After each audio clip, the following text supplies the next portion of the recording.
Ei gente, tudo bem? Aqui é a Laura e no vídeo de hoje eu tô com uma luvinha customizada porque eu vou falar pra vocês sobre a HQ Ladykiller da Darkseid. E eles mandaram recentemente essa HQ e logo que ela chegou eu fiquei apaixonada porque quando eles anunciaram eu já tava com muita vontade de ler, de conhecer. Então vamos falar um pouquinho sobre essa HQ que chegou e já me impressionou e já me fez ficar encantada. Bom, já que eu tô com a luva, eu vou falar primeiro sobre essa edição, porque eles mandaram, e além dessas luvas aqui de cozinha mesmo, porque tá completamente relacionada à temática da nossa assassina, que ela é uma dona de casa. Vou tirar a luva aqui, porque senão fica difícil mostrar o livro, né? Bom, antes de falar sobre a história, eu quero mostrar primeiro essa edição, que ela tá maravilhosa. A Darkseid, como sempre, tá se superando. Então, a edição dessa HQ, além de vir com capa dura, ela também vem com essa luva, que é bem legal porque tá completamente relacionada com a história também, porque parece caixa de sabão em pó, sabe? Essas caixas meio vintage.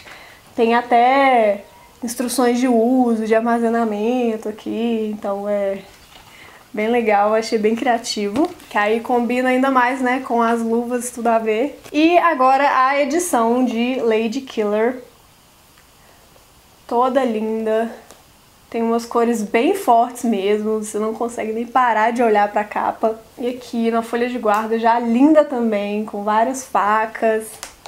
Tem bem uma pegada vintage mesmo, tanto das cores quanto dos traços. Tá tudo muito primoroso, muito bonito mesmo. E o livro já começa com a introdução à edição brasileira da Tori Telfer. E a Tori, ela é a escritora, a autora do livro Ladykillers, que a Darkseid lançou no começo do ano, que é aquele livro com a capa nesse tom de rosa também, uma capa bem cheguei, que é sobre assassinas em série mulheres.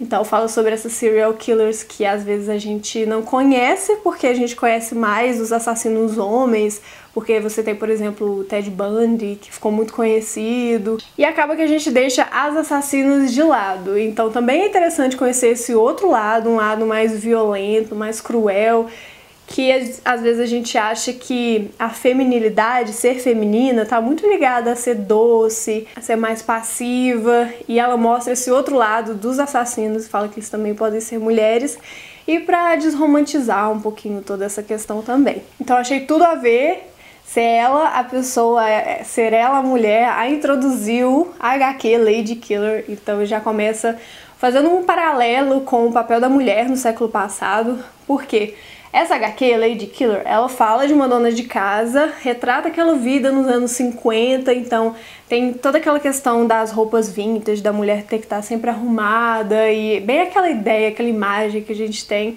das mulheres em casa com salto alto, enquanto ficam polindo as bancadas, arrumando a casa, preparando o jantar. Então, além de carregar muito essa questão estética, também carrega muito essa questão do discurso, de qual era o papel da mulher naquela época, como ela era vista. E essa mulher, a protagonista, o nome dela é Josie Schuler.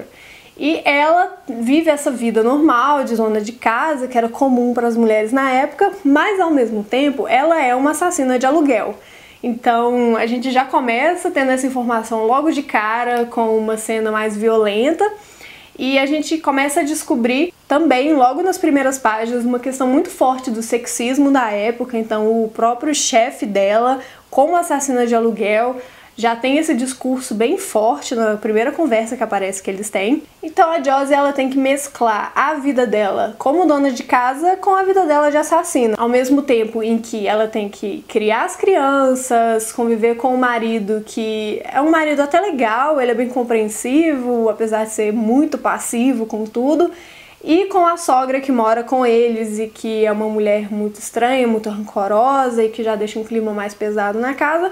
Ela também tem que cumprir as missões que designam pra ela, e ela começa a perceber nessas missões que ela não concorda tanto assim com tudo que mandam ela fazer. Apesar dela gostar do trabalho dela gostar de ser uma assassina, então isso é um ponto bem legal também. Ela começa a perceber que tem mais ali que não estão contando pra ela, e quando ela comete um deslize num desses trabalhos, o chefe dela decide que quer aposentá-la de vez. Então já não demora muito pra narrativa começar a pegar, a gente já fica envolvido logo de cara e a gente já cria uma empatia com essa mulher, apesar dela ser uma assassina. E nesse ponto tem bem uma romantização mesmo, mas é bem legal, porque volta um pouco a essas histórias, esses filmes que a gente via, que retratam essa época. Então tem essa questão da espionagem e essa questão dos assassinos de aluguel, que geralmente a gente via muito um protagonista masculino nesse papel.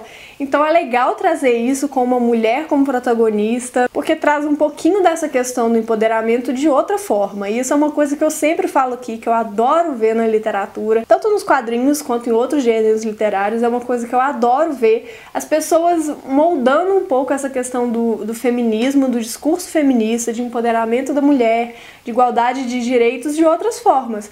Então, por exemplo, esse livro, ele não é explicitamente feminista, ele não vem com aquela pegada de querer ser militante, mas ele traz um novo olhar do um papel que a mulher pode representar na ficção. Por que não representar uma assassina? A gente vê isso muito ganhando força hoje em dia, então é legal ter uma HQ que mostra como seria se nos anos 50 as mulheres também desempenhassem esse papel e trouxesse esse outro ponto de vista para a cultura pop e para os quadrinhos. Então você vê nos diálogos um pouco dessa ironia em relação ao papel da mulher, você vê muito dessas questões, às vezes bem clichês, dependendo da forma como se dirige aquela mulher, das piadinhas machistas, só que ela fala isso, deixa no ar e a gente acaba pescando essas dicas, e é legal perceber como as mesmas falas, as mesmas frases, os mesmos diálogos ditos em um contexto diferente, tem um significado completamente diferente. A gente percebe tudo isso de um jeito diferente. Então é muito legal a gente ter acesso a esse tipo de narrativa, a esse tipo de enredo e a esse tipo de quadrinho. Outro ponto legal de falar de Lady Killer é que, apesar de ser muito em volta de violência, porque afinal ela é uma assassina de aluguel, então a maior parte das cenas demonstra ela matando alguém ou ela entrando em alguma cena cheia de sangue. E mesmo tendo violência explícita e bem recorrente ao longo da HQ, não é nada de mau gosto e não é nada exagerado. Então a gente tem, por exemplo, na própria capa já tem uma cena da cozinha toda ensanguentada e ela limpando o sangue e usando as luvas, né, de cozinha. Mas não é nada exagerado, sabe? Não é nada que incomoda na hora que você lê. Em momento algum você pensa que é uma violência gratuita ou desnecessária. E eu acho que casa bem no contexto, casa bem com toda a narrativa, com o enredo. Não fica nenhuma ponta solta. E eu já sabia que eu ia ler essa HQ bem rápido, porque ela é bem fininha, ela tem 144 páginas só. E é uma HQ que tem os diálogos bem enxutos, assim, os diálogos são bem objetivos, não tem muitos discursos dos personagens, realmente são falas bem pontuais, e tem muitas páginas que só tem ilustração, então às vezes nem tem diálogo.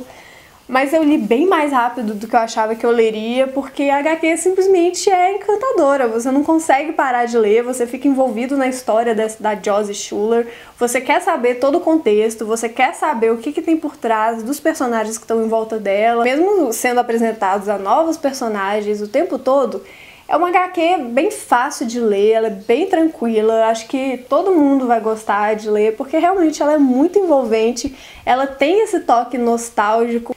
E a cada página que você passa, você fica mais encantado, pelo menos foi o que aconteceu comigo. Quando eu não estava envolvida com a narrativa, com a própria protagonista, eu estava apaixonada com as ilustrações e com o traço da Joelle Jones.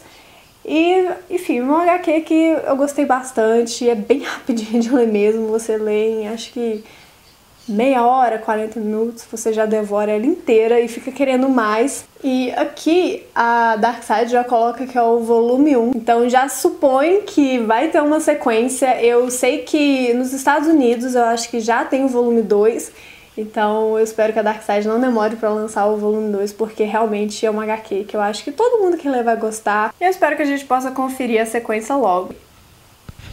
Tem um gato. Um gatinho preto passando um vídeo da Darkseid, né? Nada mais justo.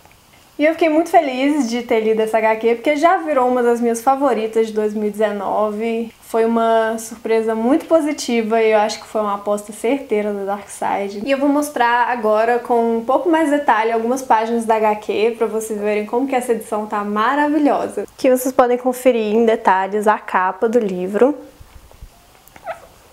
E a parte de trás sempre com essas cores fortes e bem bonita mesmo.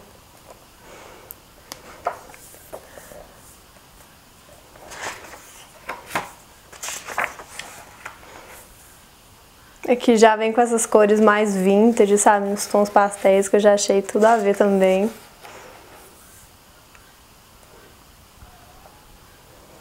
Aí essa é a introdução à edição brasileira pela autora de Lady Killers. Vou passar um pouquinho mais rápido, que também não é pra dar muitos spoilers do livro. Mas só pra vocês entenderem mais ou menos o tom. E uma coisa que é bem legal é que a divisão dos capítulos, das partes da HQ, vem sempre igual é comum de HQ mesmo, tem uma página dedicada, como se fosse outra capa. Só que nesse caso tem frases que ela pega como se fosse de propagandas para produtos de donas de casa ou para produtos femininos da época. Então esse, por exemplo, tem estilosa em qualquer ocasião. E aí sempre contrasta com alguma cena ou de violência ou que tenha relacionada à profissão dela como assassina. Então já é bem carregado de ironia mesmo, tem bem umas alfinetadas pro contexto da época. E atrás vem algum objeto que vai ser chave no próximo capítulo ou que vai estar relacionado com a narrativa. Então acho que dá pra vocês entenderem o traço, as cores, o estilo e pra vocês verem como que é uma HQ realmente muito bonita, é um trabalho maravilhoso e a Darkside está de parabéns por ter publicado essa HQ aqui no Brasil. E é isso, eu espero que vocês tenham gostado do vídeo, espero que vocês tenham gostado de conhecer um pouquinho mais sobre essa HQ que já virou uma das minhas favoritas. E eu vou deixar aqui na descrição do vídeo a resenha em texto que eu postei lá no blog. E eu tirei mais algumas fotos dessa edição, se vocês quiserem conferir ainda mais, e um pouquinho mais de perto, com mais detalhe, então pode conferir o link que vai estar aqui embaixo. E me conta nos comentários se vocês ficaram animados pra conhecer essa HQ, se vocês já leram, quem sabe. Quem ainda não tiver essa HQ, mas quer adquirir, já quer comprar, eu vou deixar o link de onde vocês podem comprar lá na Amazon aqui na descrição. E é isso, eu espero que vocês tenham gostado e até a próxima. Tchau!